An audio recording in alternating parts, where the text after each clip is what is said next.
Oh shoot, it's becoming something like a habit. It's becoming something like a habit.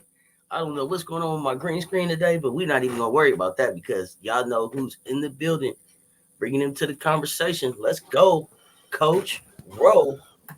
What's happening, Ro? Good morning, world. And I really appreciate that the West Coast bounce didn't play this time. Oh, so we played it. Oh, we played it. You just missed it. You missed it. When you watch the show back, you'll hear it. Did you come with a Memphis? Did you come? Listen, hold on. First of all, y'all know normally I got my Warrior stuff on, but I want y'all to know it's real. It's real. It's real. I'm a Gamecocks fan. What's going on, Ro? Oh, you ain't got no tie on today. You must really gonna talk some trash. No tie. We gonna we shoot. Yeah. Oh shoot. No tie. We gonna get no Coca-Cola today. Let's see what's finna happen. Wait a minute. Let's go. But is there Coca-Cola inside of it though? Like we can't see the content. Come on, man. This is body armor right here. This is this Mamba Forever. You gonna hear there we go. Crack this open right here. All right, there we go. Yeah, I'm cracking it with YouTube. Let's go. I'm going to contribute to the body armor fun. I will send you to the body armor fun. I will ship you some body armor. There you go. Let me tell you the flavors I like. All of them ain't hot, man. All of them ain't hot, man. Anything to keep you off that Coca-Cola in the morning. Or, we're going to get you on the cup of this Joe soon.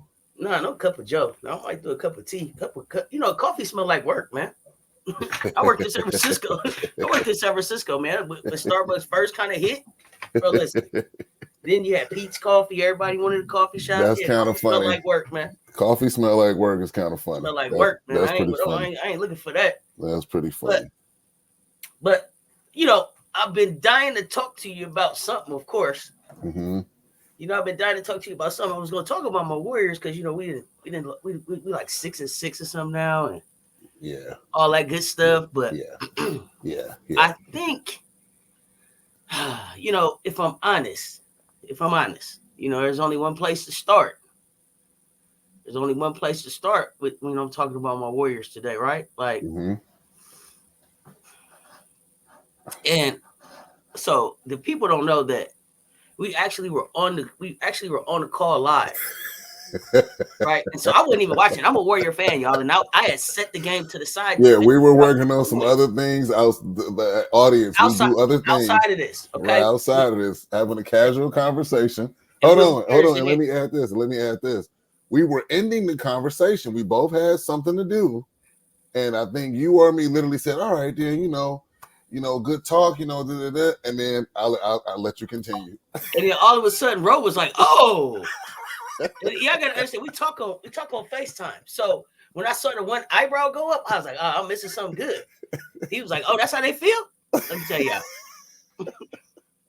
Yeah, because I'm like, we talking. So I'm gonna reenact this. So I turned my monitors this way. So I'm looking. I'm like, yeah, good. And I'm like, oh. How they really feel? Oh, they fighting. And he gonna say, are you watching? Did you see it? Oh, no, bro. I don't see it. Hold on. So let's unpack that for a minute. Die-hard Golden State fan. Told me. It wasn't time for me. It wasn't time for me to watch it. Told me to tune into the game because let me let the audience know something. I go to bed early. Okay. I only watch games when Seth suggests you need to watch this game. So I'm like, okay, 10 o'clock start time on my end of the spectrum. That's pretty late for me. I'm normally in the bed. Okay. So I'm stretching my time. And I'm like, okay, I'm looking at the game and this historic moment happens. And Seth isn't even watching it. Well, it wasn't time for me to watch it yet. It wasn't time for me to watch it. But while we're here, no sound. I'm gonna give it to you okay. Yeah, we want you to get it just in real time. Okay. A lot of stuff happened. We want to unpack that. But this is the slow motion part, is what I really wanted to share with you. Right. Yeah, and I'm gonna back that up. I'm gonna back that up in live because I need for y'all to understand how Draymond comes in like a gazelle.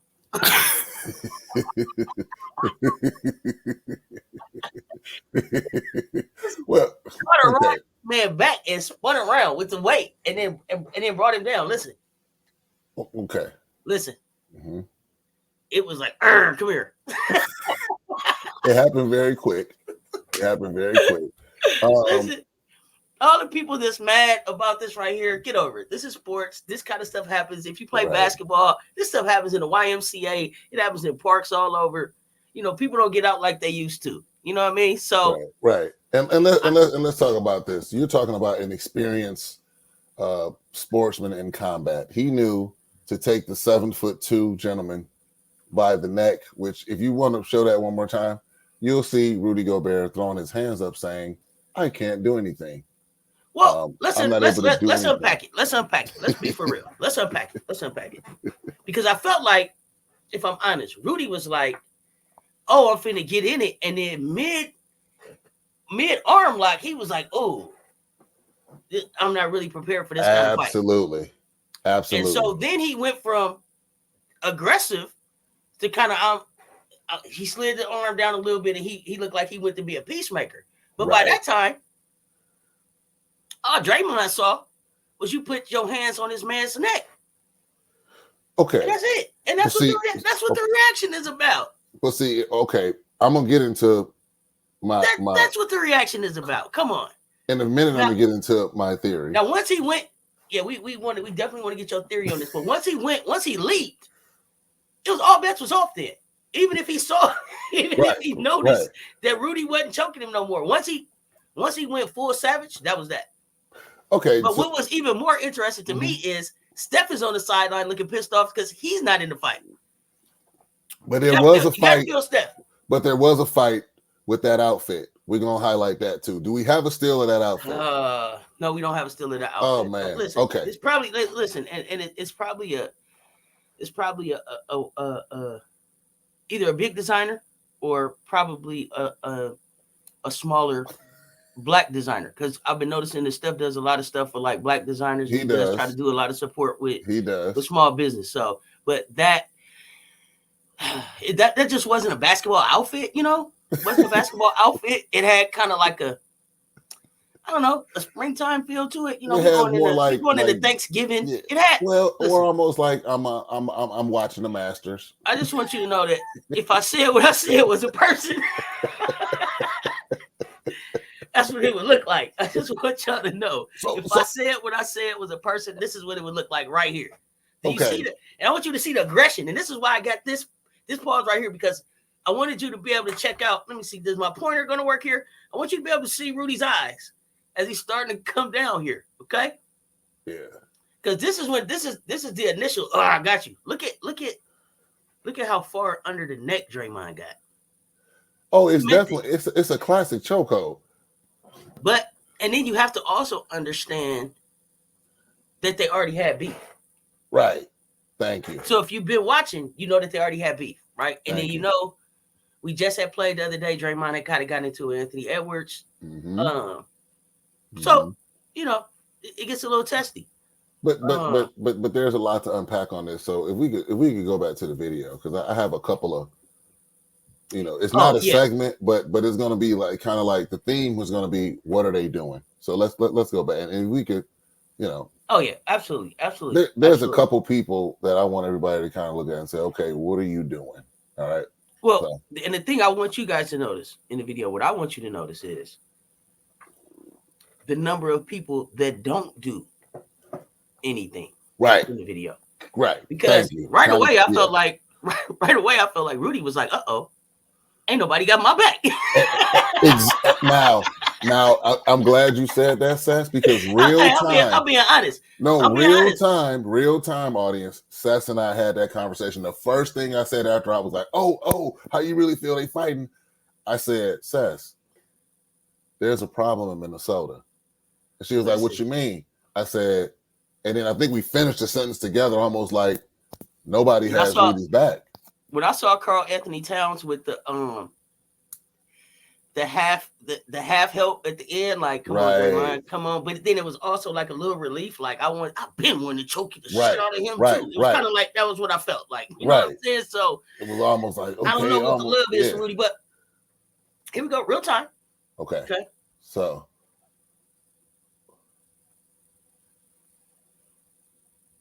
All right, right there. Okay. Oh, okay. wait. Okay. Let's go back. Okay. Let's go back. Okay. Here we go. There we go. Okay. Now, Towns, what are you doing? Oh, he's not trying to do anything. Conley, who was he? Who was Conley telling us? Oh, he grabbed Daniels. Okay, now notice the placement of Daniels in this melee. Now he's in the back. He's not in the melee. Okay, Why are you holding him, Conley? Just the same reason that Chris Paul seems to try to lift Clay up and take him away when he's by himself. Like Clay is calm enough for you can just tell him move, man. Yeah. I just also felt like, hey, you're not just gonna be putting your hands on light skins. Right. Just it ain't happening. Oh, I didn't notice Anthony Edwards. What did he do? There he is. Nothing. He's right here. Okay, But what also was funny is you got to feel Steve Kerr because immediately Steve Kerr is like back in his Chicago Bulls days. He's like, cut that out, man. This is bullshit. Talking to Rudy Gobert, man. Right. You got to feel it. Right. Okay. Let's roll it a little bit. This okay. Now look, Mike Conley. Okay, Conley. There's McDaniels. Whoa. Did Big Cat just mush the ref? Like, I'm not going to do this to Draymond, but I'm going to do this to the ref. Did he just? I'm telling you, his release, his face looked like I've been wanting to choke him too. Hold on, ref. Wait a minute. Big Cat just put. No, go back a little more. Big Cat put his hand on the ref's face.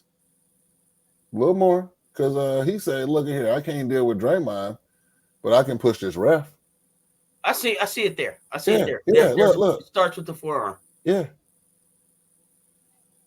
Meanwhile, Chris Paul is grabbing Clay. Draymond. Listen.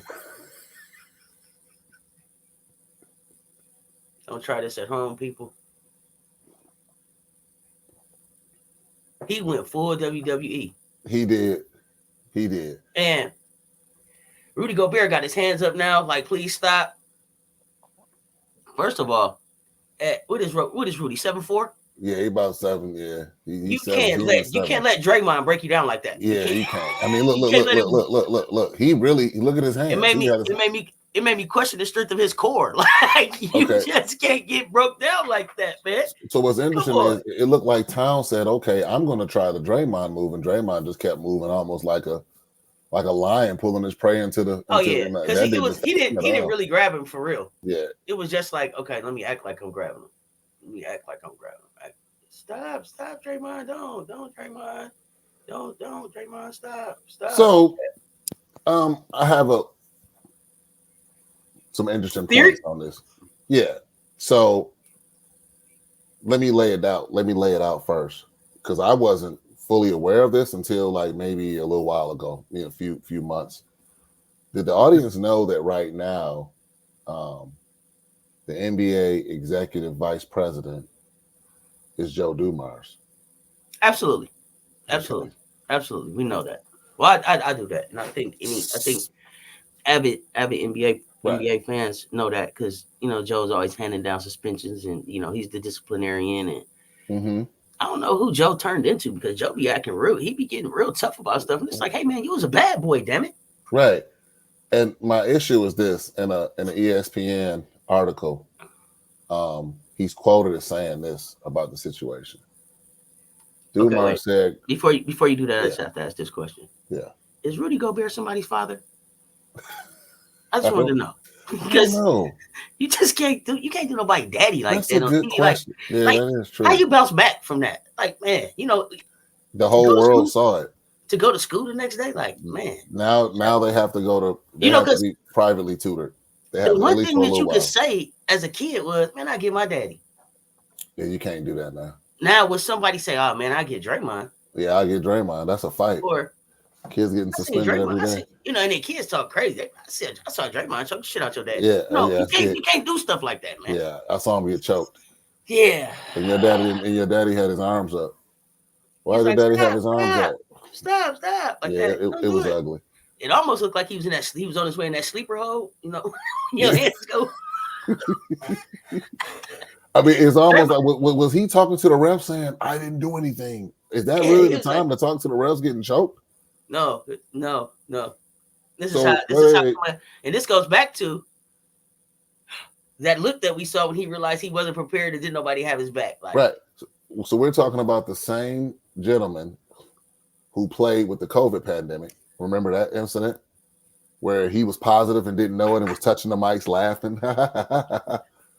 And it kind of started the whole bubble wave, remember? He got into it with somebody who somebody was on his team and he gave it to him. And they couldn't be friends no more. It was Big Cat. I thought it was Cat. No. Because he was in Utah still. Oh, that's right. It was. Oh, yeah, you're right. Oh, who was it? Listen, the COVID situation is how I believe he got to Minnesota. Was it Conley? Because they got traded together? Who else was there? What's the guy's name in Clarkson was there? What's the guy's name in Cleveland now? Where he come from? Cleveland. What's my man's name in Cleveland? The little guard. What's his name? I can see him. Not Garland. Oh, Sexton. No. The guard. I think he's a guard. Hold on, man. It's too early in the While you looking for that, let me get to what Dumar said, which I have a bit of a problem go with. ahead. Dumar said Green's history of unsportsmanlike conduct played a role in the length of the suspension. Now, those that are watching and have watched know that I'm not a Golden State hater, but I'm definitely not a Golden State fan. Everybody knows that, okay? I watch basketball. I'm about fairness across the board. A season starts fresh, right? New season every year. Is it fair that he was penalized for past conduct when, let's call it what it is, when you really look at it, that situation could have very well become uglier had he not grabbed Rudy Gobert the way he did? And my theory is that the NBA had an opportunity and said, we're going to set an example for the entire league right now. And Draymond is the poster child, the face of aggression in the NBA. We're going to hit him with a 5-game to avoid as many future altercations as we can from a headlock. I've never seen anybody get suspended 5 games for a headlock. I've seen 5 games for a punch. I've seen 3 games for a shove. Even on an appeal, you get maybe 1 or 2 games. For a headlock, I've never seen a 5-game suspension for that with no punches thrown. No pushes. So you're at the suspension piece. And let me back up real quick. Utah, it was Donovan Mitchell. Donovan Mitchell. But you're talking about the suspension piece. For me, I thought we would get 2 techs and everybody play basketball. Right. Now, I think that did not happen because Draymond was involved. Thank you for stating that. So if Draymond does not grab Rudy Gobert, I think everybody gets a tech. Was the situation any more intense than what happened with Isaiah and LeBron? No. How many games did everybody get in that situation? Ooh, good question. How many games was LeBron suspended for that? None. Okay. I don't think LeBron got suspended for any game. Isaiah Stewart? Did he get games? I'm not looking at that, but it was an intense situation. I think that blood involved. I think that for this situation, I think we got newer refs. You know, Joey Crawford and those guys that we grew up on the game with. It's some room for that with those referees. I don't know. I don't want to get into the the league is soft discussion right now, but I think you need a shake up like that every once in a while. And I'm not mad at Draymond because I'm like, so I was watching I don't know if you watch Speak on FS1 with Emmanuel Acho and Joy Taylor and them. And they were talking about if you agreed with Draymond or not. And everybody on the panel was like, yeah, I'm with Draymond. with the exception of Emmanuel Acho. And so they said to Acho, well, if you're Clay in this situation and we out, we all out together, and you're Clay in this situation, what would you want us to do? And Emmanuel Acho was like, I want you guys to come and break it up. No, once it's on, it's on. And everybody's fighting. But everybody else on the panel was like, hey, I'm hitting the first person next. I'm hitting the closest person to me. And then when all of this is over, we'll have a conversation about right, wrong, and what we could have did. But once it's on, it's on. If we out as a group, if we a team, that's what it is. We all go into the office together. Like, that's just how I was brought up. One fight, we all fight. But that's the thing, is like, how was this interpreted that he wasn't breaking it up? And again, I know I'm from the same state as Draymond, and transparently, I like Draymond's grit. I like the way he fits into the team, but I'm not a Draymond fan like that.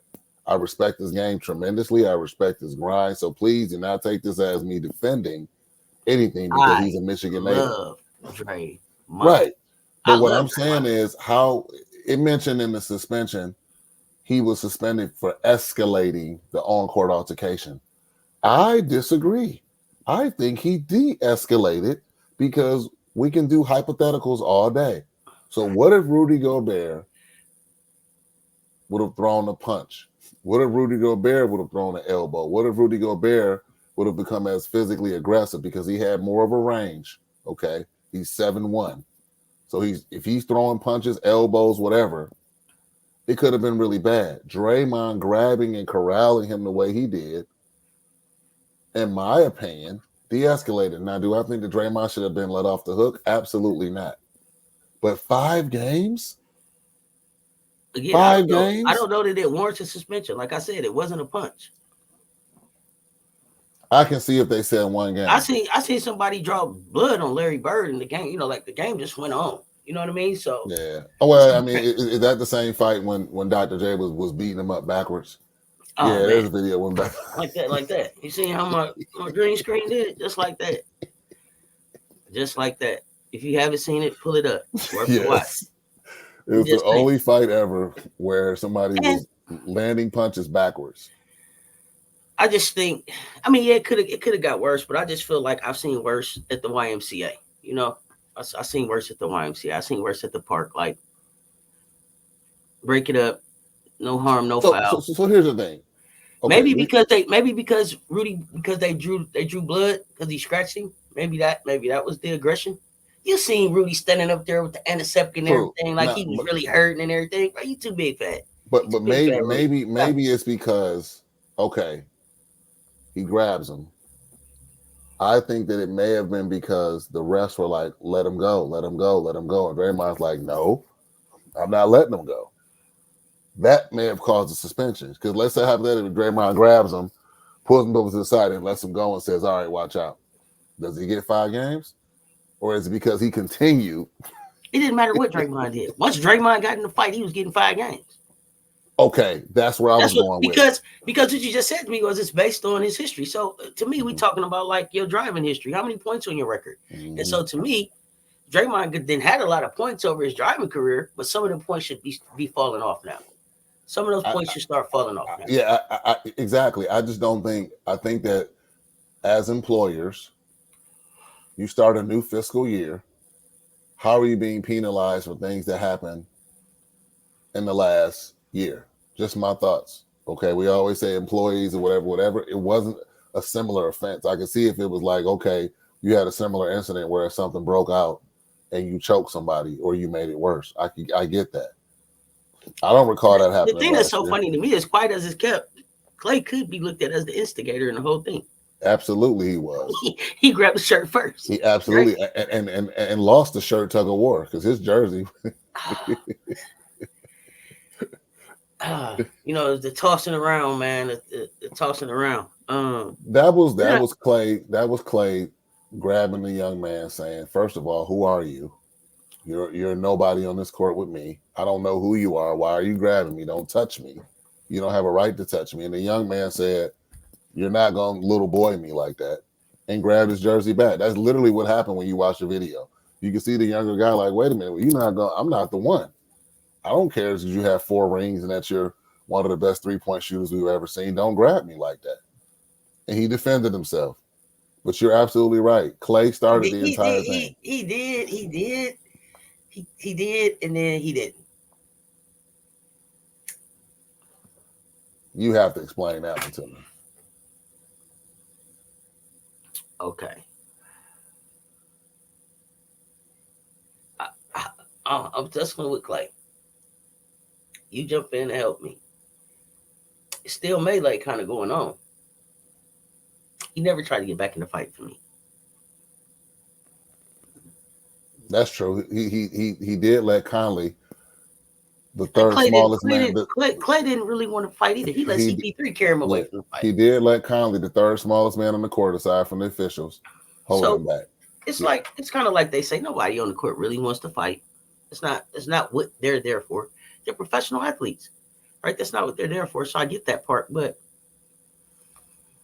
I don't see the need for the suspension. I didn't see the need for the I didn't see the need for the ejections. The ejections I'm okay with those, but the suspension for 5 games, to me, he de-escalated the situation. I felt like some text, and let's get on with the basketball game. I felt like this was a tournament game. And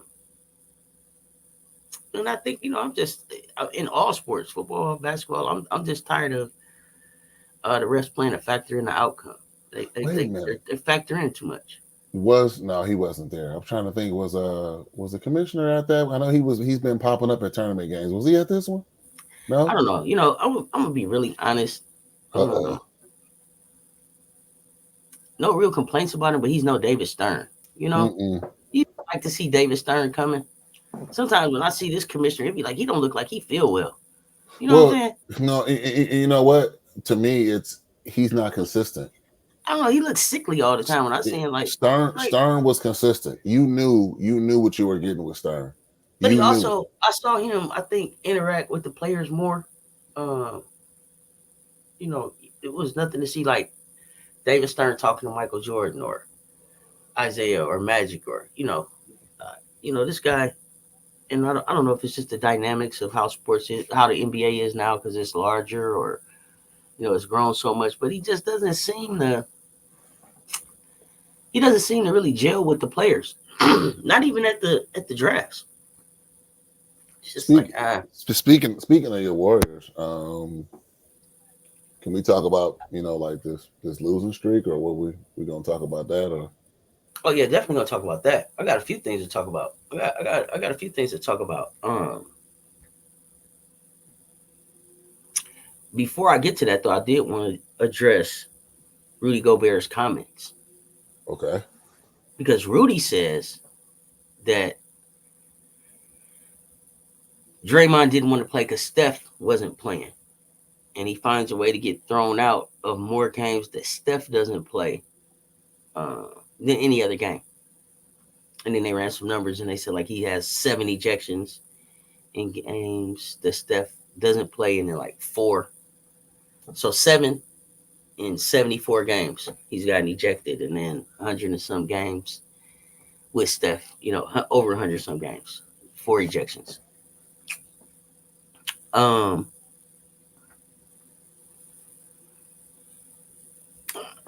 don't know. I don't know if he presses harder maybe when Steph's not playing. I don't know. I don't know that it's I don't want to play tonight because Steph's not playing like that. I think this goes back to what you mentioned earlier. This is one of the only cards that Rudy Gobert has to pull. It's actually pretty smart. It's an ingenious angle, actually, because it does bring some attention away from you being escorted from the situation for people to talk about, well, is there any validity in that? I think that is very inaccurate. And let's recall, we saw Draymond play with a primarily developmental lineup for most of the season that year when they started bringing on all of their new players. Draymond played most of that season without anybody. So to make a statement like that is kind of like, I don't think that's accurate at all. You remember the year I'm talking about when they won? I do. When everybody, when Clay was out and then Steph broke his wrist. and they won that I December remember. 25th game against somebody they weren't supposed to beat. I forgot who it was, but they beat them. I think might have been the Lakers. I don't know. And it was an upset that day. They had the guy with the mohawk, with the blonde mohawk. I forgot his name, like the guard. I don't remember any of those players, being perfectly honest with you. This was before Poole. Poole wasn't on that team. We're going to do a deep dive on him, but we don't have time this week. Yeah.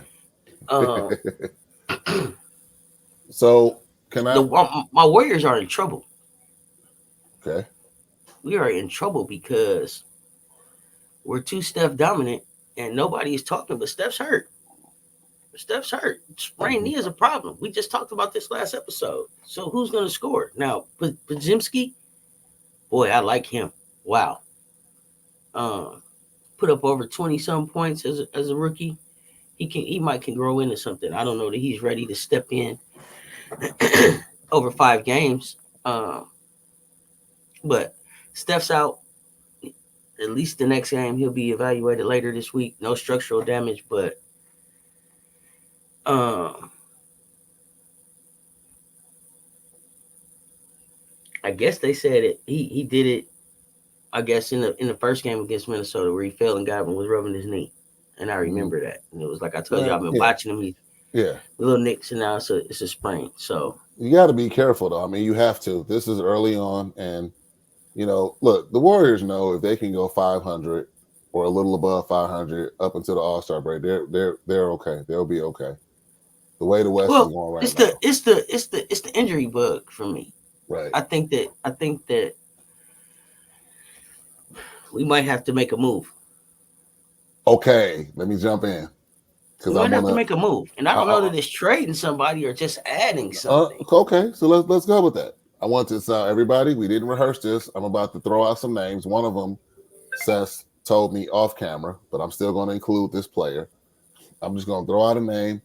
I want you to give me a reaction for, So the first one is marketing. I like marketing. I told you that I thought he could be a Warrior.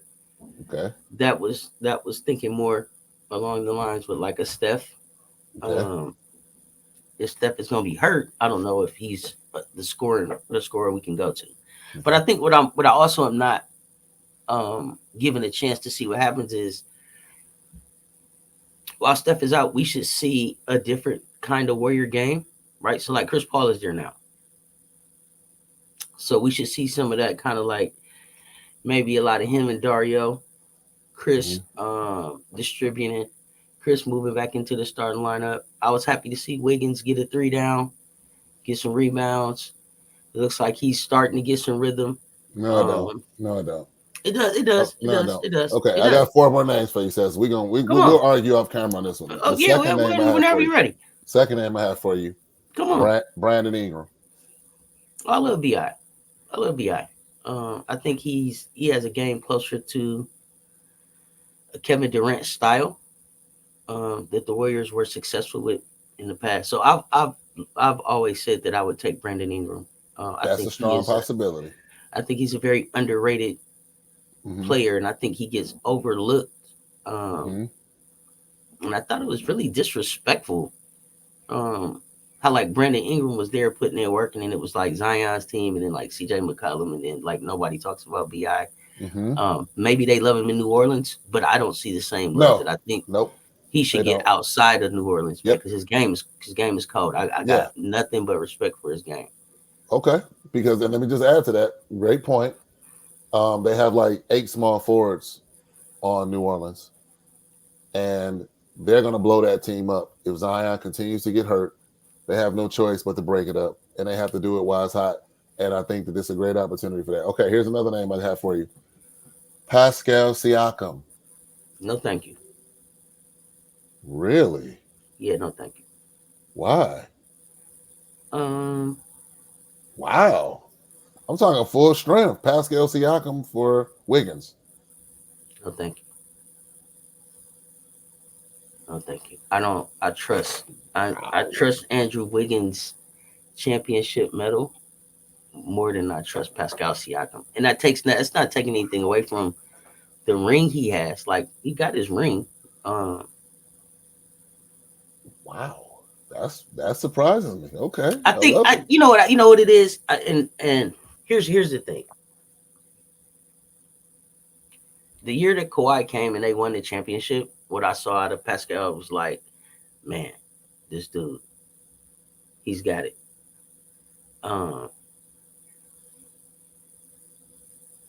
But I thought he had like the it that would allow him to partner with Fred VanVleet and continue the success in Toronto. Okay. Even after Kawhi left. But wouldn't his being surrounded by 3 All-Stars, wouldn't that be the role that he needs to take on? Like he would be literally, let's talk about it, he'd be the third option. I agree. I don't think he's Batman. I don't even think he's Robin. I wanted him to be a Batman, and so I probably just never got back to his game. Yeah, he's not a Batman. Like, for me though, it's a lot of players who in this, I'm not talking about Pascal now, but it's in general, it's a lot of players in the NBA that come off like, they that dude, but ain't winning nothing. Even Jimmy Butler, he drug the Miami Heat to 2 finals. You know what I'm saying? Like, that's true. 2 more names for you.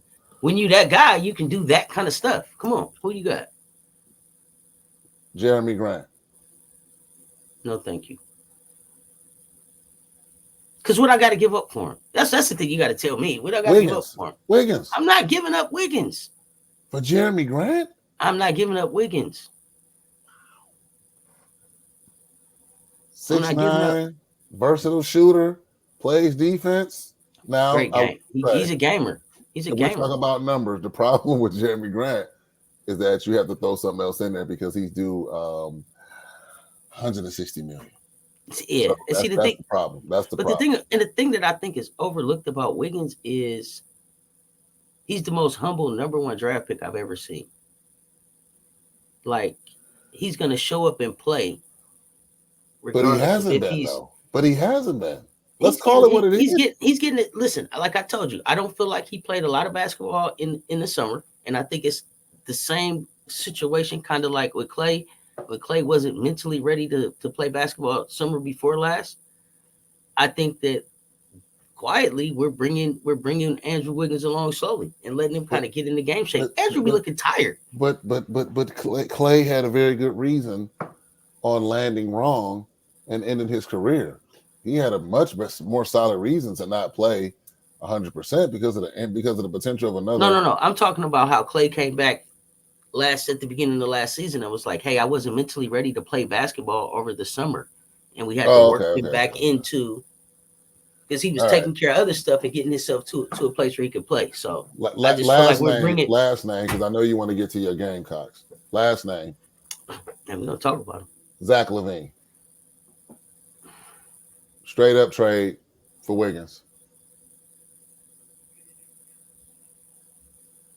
Nope. And I love Zach. Really? I love Zach. Really? So you talking? Wait a minute. I love Zach. You're turning down Steph, Clay, and Zach being together in the starting lineup? First of all, there's too many light skins in one lineup. It would never happen. That is so wrong. You so wrong for that. Just telling you. What's wrong? Listen. And this is a real thing. And I hope I can find the video. There was a post game on NBC Sports Bay Area, right? With who is that that's on there? Is that Festus Ezeli that's on there? Who's I think so. Yeah, I mean, yeah, okay. Yeah. And I want to say it was Chris Mullin.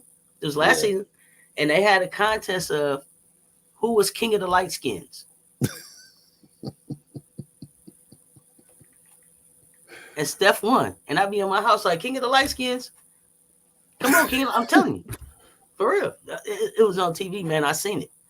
But Cess, and I'm not saying this is like, because I know one thing you're not is you do not lie. I'm not going to use the L word, but I will say I think you're being stubborn and saying that you would not take Zach LaVine on the Warriors. I think you're being stubborn. I would take him, but I wouldn't give up Andrew Wiggins for him. I would look for something else to package for him. Well, you don't have anything to package. I wouldn't give up Andrew, man. Because again, I love Zach, but when you're that type of player, you got to take your team someplace. Where's he taking the Bulls? I'm not. I'm going to give him an exemption from that to pair him up with Clay and Steph. That's a real problem, and the whole league knows it. If he goes to Golden State, they're instantly going to become contenders again. Instantly. We're contenders now. No. We are. Because Okay. you just said with the way the West is, we can compete. I didn't say y'all was contenders. I think we got to make a move, but we're contenders now. Anytime you got effing Stephen on your team. Effing Stephen? Come on, man. Remember, Clay will shoot 60. Clay will score 62 at any time.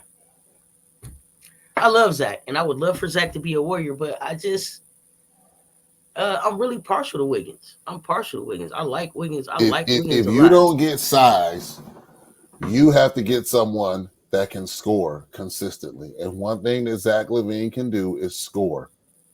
He can score. You gotta tell me. You don't gotta tell me. He can eat up third quarter minutes. Listen. I'm a shrewd general manager. I'm at the table. We can talk about Zach, but we can't talk about Andrew and Zach. Well, then it'll never happen. All right, we gotta move on. I give you some young talent. You know, I love young talent. Don't say Moses, and don't say don't. That's why you let it to screen. What? Wait a minute. Moses is some good young talent. The other reason why I don't want to give up.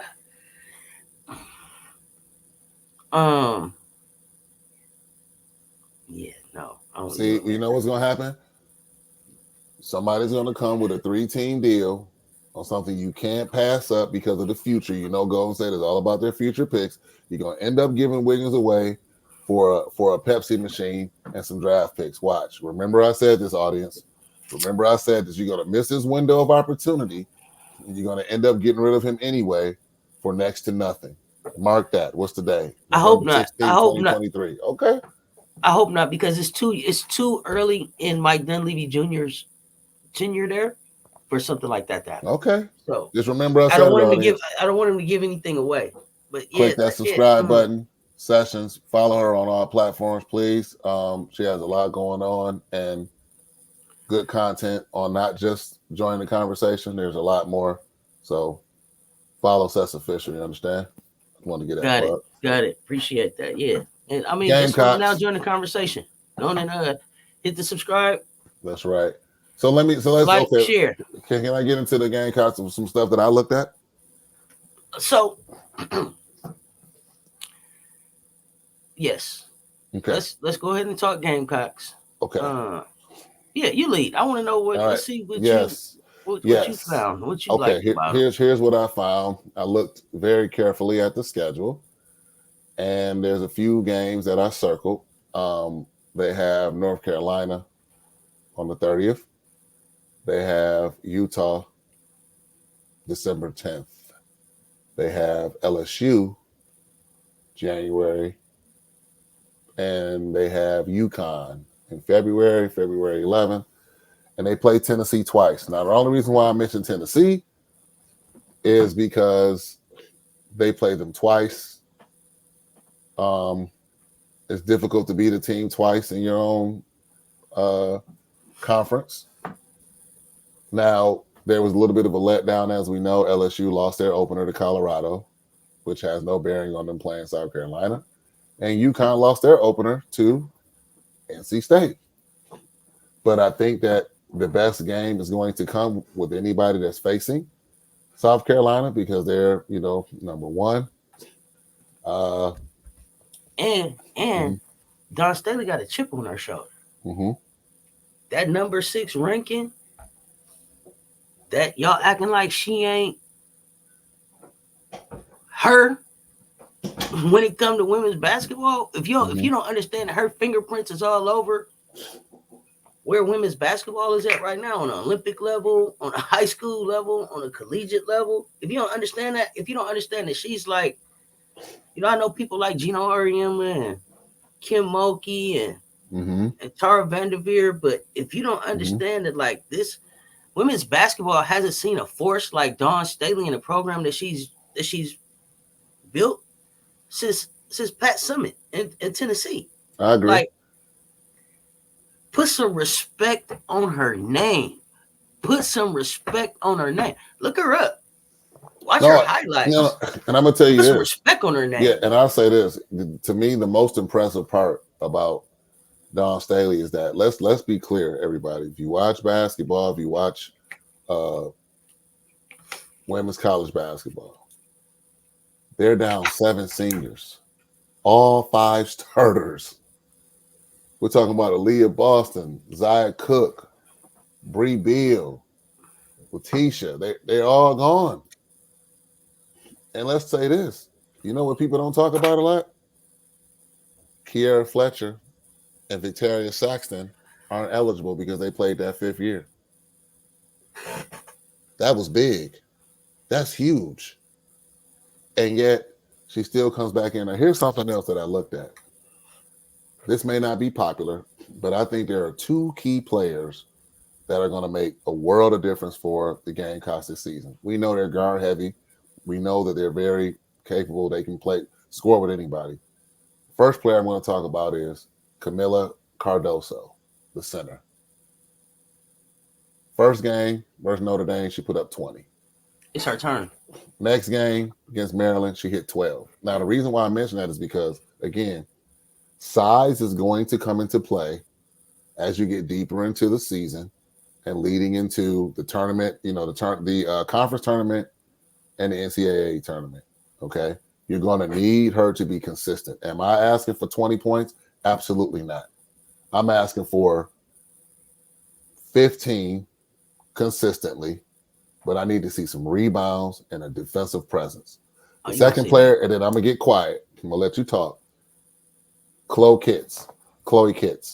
She's the forward. Now, I'm mentioning size for a reason. Remember, this is a guard-dominated league, but if you notice, look it up if you want.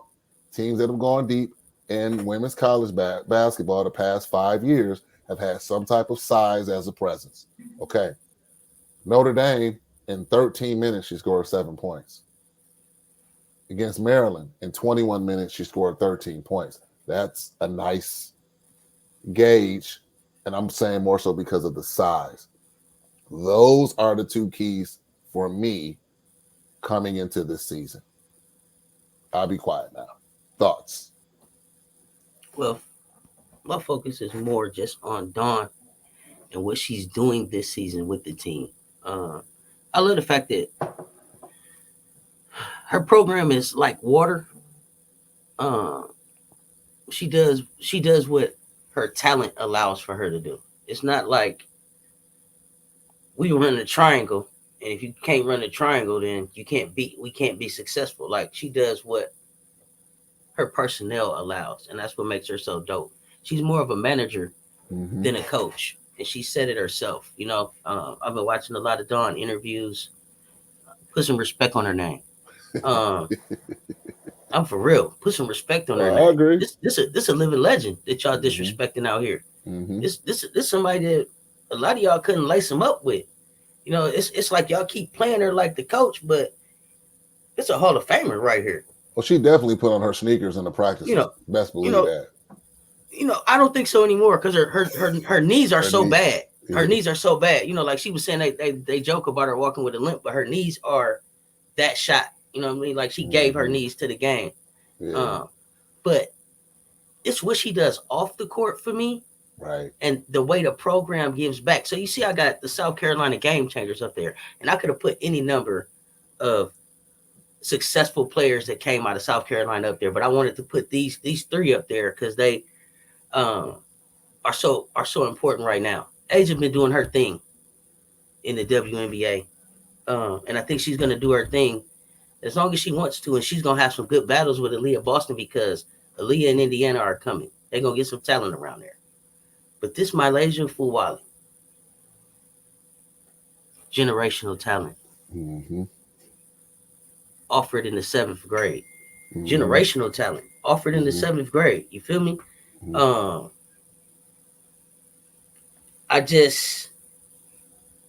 I think that what we're getting ready to see, especially with the young lady, and I don't know how to, I don't want to mispronounce her name, from LSU, that has already had the battle with Malaysia. Oh. Uh, Mm-hmm. I don't want to say her name wrong, but y'all know who I'm talking about. Yeah, we gotta do a segment on her. Yeah, because I watch her, but I don't know how to say her name, so I'm not gonna mess it up. But if you see this and want to come on because you know who you are, please join the conversation. Right. Come on here and tell me how to say your name. Right. But what I noticed is, first of all, Malaysia played for Team Curry, so she's got Curry in her ear. But unlike any other program, and maybe I'm not watching enough, it seemed like the South Carolina Gamecocks just keep coming back, keep coming back, keep coming back.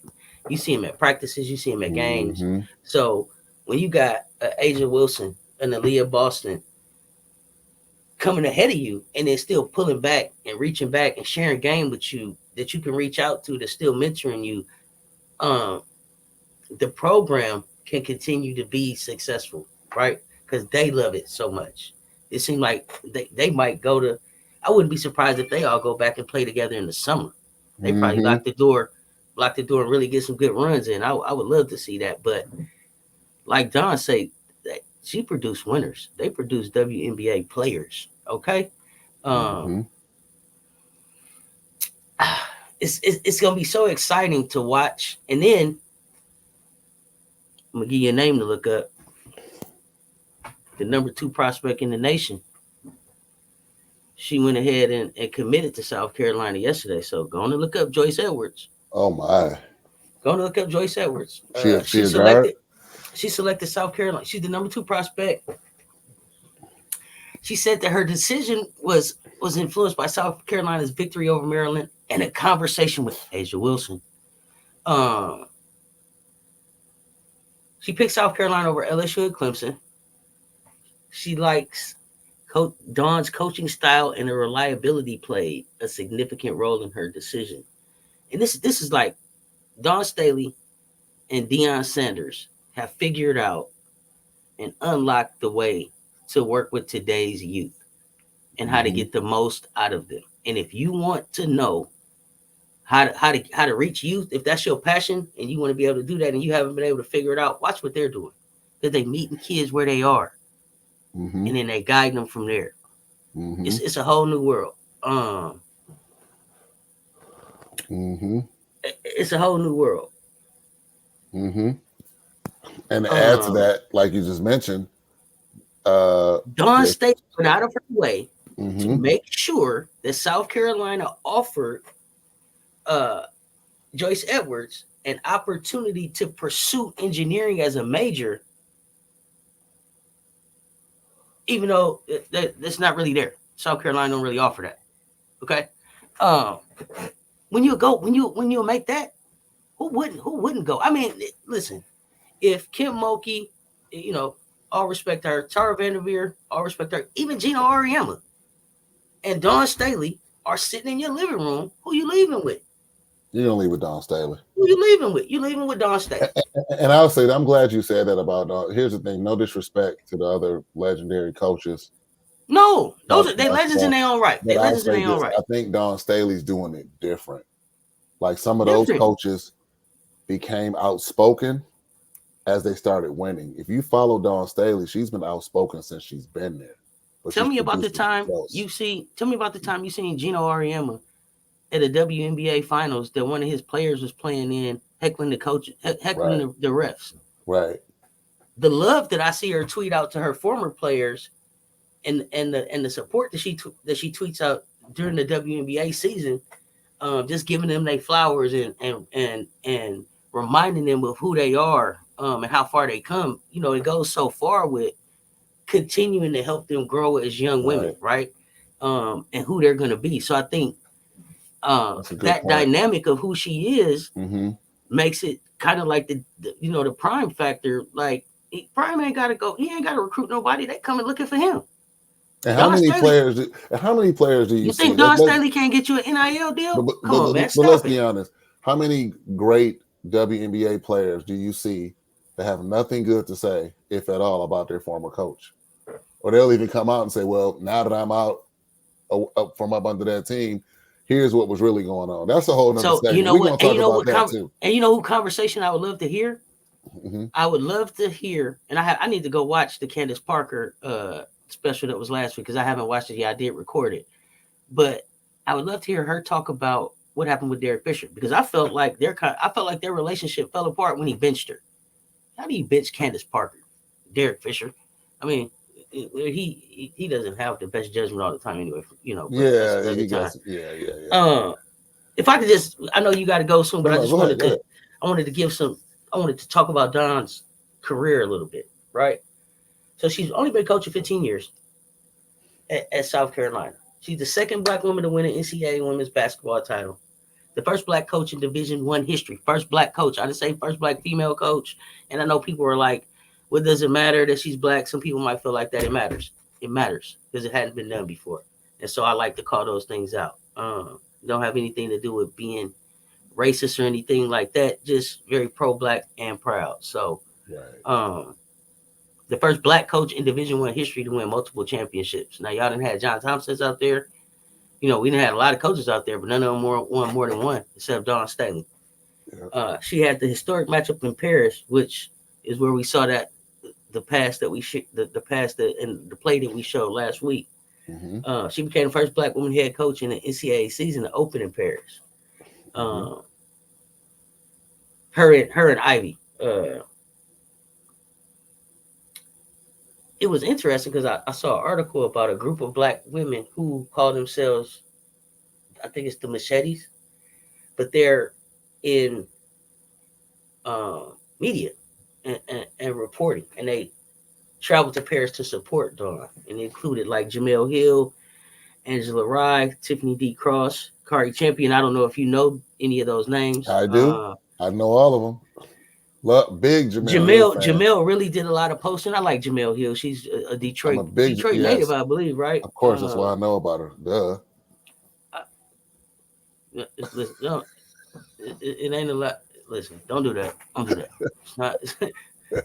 Jamel did a lot of posting about it. It brought a great recognition to women's basketball, right?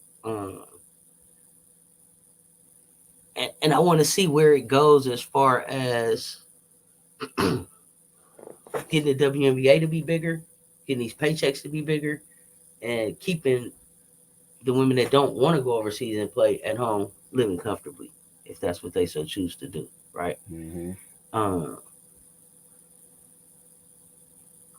It's going to be an exciting season because we're going to see South Carolina kind of transition from a defensive style team to more of a scoring team. Mm-hmm.